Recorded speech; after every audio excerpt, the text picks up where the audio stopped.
मुसुरफोर फैनानै जानला मेनला खोथा बुंना लामायाव नुबानो नोंखौ होसोनाय जागोन। एडभकेट उकिल दोङो बिथांखौबो नोंजों लोगोआव जुदि नुयोबा जों होसोनाय जागोन।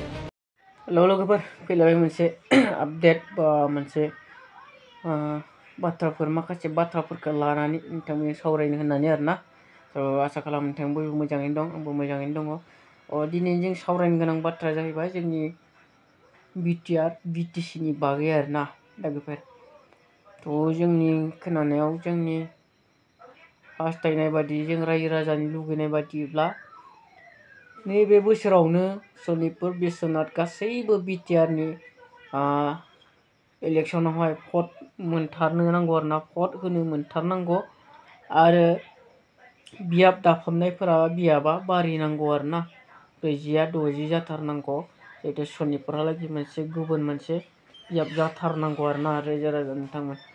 जोंनि हास्थायनाय बादियैब्ला आरो बे सनितपुर बिश्वनाथनि रायजो राजानि लुगैनाय बादियैब्ला बिनि गेजेरावनो बाथ्राफोरा जाहैबाय माखासे राजखान्थियाव हाबसोनानै थानाय माखासे मानसिफ्रा गावसोरखौनो जोबोद मोजां बाथ्राफोर बुंनाय बायदि मोनो खोमा, नाथाय बेफोरबादि बाथ्राया समाजाव जे गुबुंले लाबोयो, गावजों गाव एना एनिखौ लाबोयो, सैज्लायनो हायिखौ लाबोयो ना दावराव दावसिखौ लाबोयो, बे बाथ्राखौ बुजिना बुजिया मिथिला आरोना।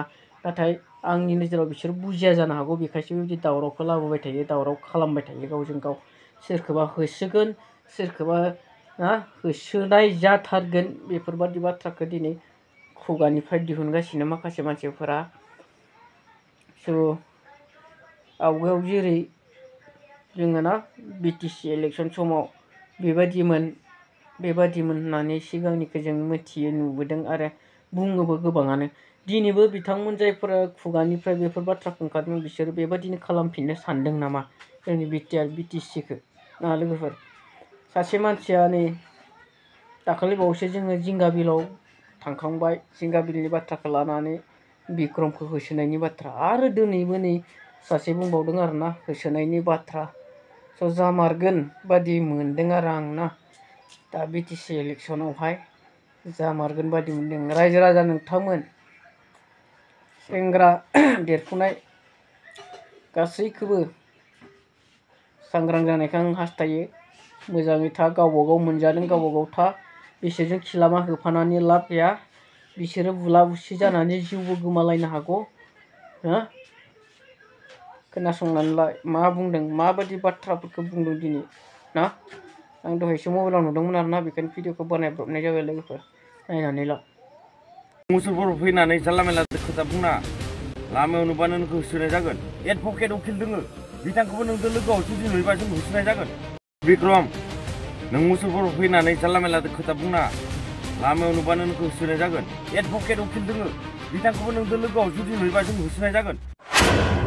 आर्जन उकिल एडभकेट, बिथाङा साख्रि मावो, बिथाङा उकिल, बिथाङा जुदि नोंथारिखौनो बाथ्रा बुंदोंबा बिथांनिया जानाय नङा। बिथांखौ जों नुबानो होसोनाय जागोन। आर्जन उकिल एडभकेट, बिथाङा साख्रि मावो, बिथाङा उकिल, बिथाङा जुदि नोंथारिखौनो बाथ्रा बुंदोंबा बिथांनिया जानाय नङा।